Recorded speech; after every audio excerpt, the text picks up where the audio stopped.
ఏపీలో మరో 2 నెలల ఎన్నికలు జరగనున్నాయి. ఈసారి ఎన్నికలలో ఏపీలో కాంగ్రెస్ పార్టీ కీలకంగా రాణిస్తోంది. కాంగ్రెస్ అధ్యక్షురాలు బాధ్యతను షర్మిల పుచ్చుకున్న తర్వాత ఏపీలో కాంగ్రెస్ పార్టీ నేతలు, క్యాడర్ మళ్లీ యాక్టివ్ అయ్యారు. ఈ క్రమంలో సోమవారం అనంతపురం పట్టణం న్యూటౌన్ జూనియర్ కాలేజ్ గ్రౌండ్లో కాంగ్రెస్ పార్టీ ఎన్నికల తొలి ప్రచార సభ నిర్వహించింది. ఈ సభకి ముఖ్య అతిథులుగా ఏఐసీసీ అధ్యక్షులు Mallikarjun Kharge, AP PCC chief YS Sharmila Reddy, ఇతర రాష్ట్ర ముఖ్య నేతలు పాల్గొన్నారు. ఈ సందర్భంగా వైఎస్ షర్మిల వైసీపీ ప్రభుత్వంపై తీవ్ర స్థాయిలో మండిపడటం జరిగింది. విభజన హామీల విషయంలో రాష్ట్రానికి అన్యాయం జరిగిందని విమర్శించారు.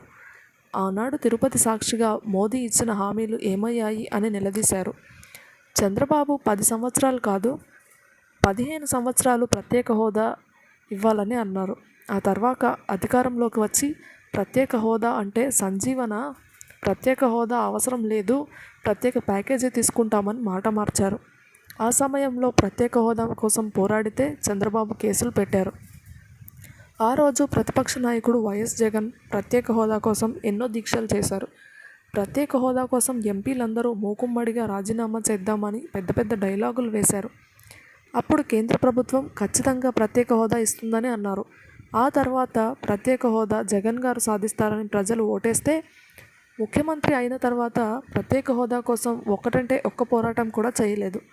దీంతో ప్రత్యేక హోదా రాష్ట్రానికి రాకపోవడంతో పిల్లలకు ఉద్యోగాలు కూడా రాని పరిస్థితి నెలకొంది. రాష్ట్రానికి ప్రత్యేక హోదా రాకపోవడానికి ఒక పక్క చంద్రబాబు, మరొక పక్క జగన్ కారణమని షర్మిల సంచలన వ్యాఖ్యలు చేశారు. ఏపీకి ప్రత్యేక హోదా వచ్చే వరకు ఆంధ్రాలోనే ఉంటా, చెల్లి అని చూడకుండా మీ సోషల్ మీడియాలో నన్ను దూషిస్తున్నారు. నీ కోసం ఇదే చెల్లెలు 3200 కిలోమీటర్లు పాదయాత్ర చేసి పార్టీని నడిపించలేదా? జగన్ మీరేం చేస్తున్నారో దేవుడు చూస్తున్నారు. నేను వైఎస్ఆర్ బిడ్డను, భయపడను అని షర్మిల అనంతపురం న్యాయ సాధన సభలో సంచలన ప్రసంగం చేశారు.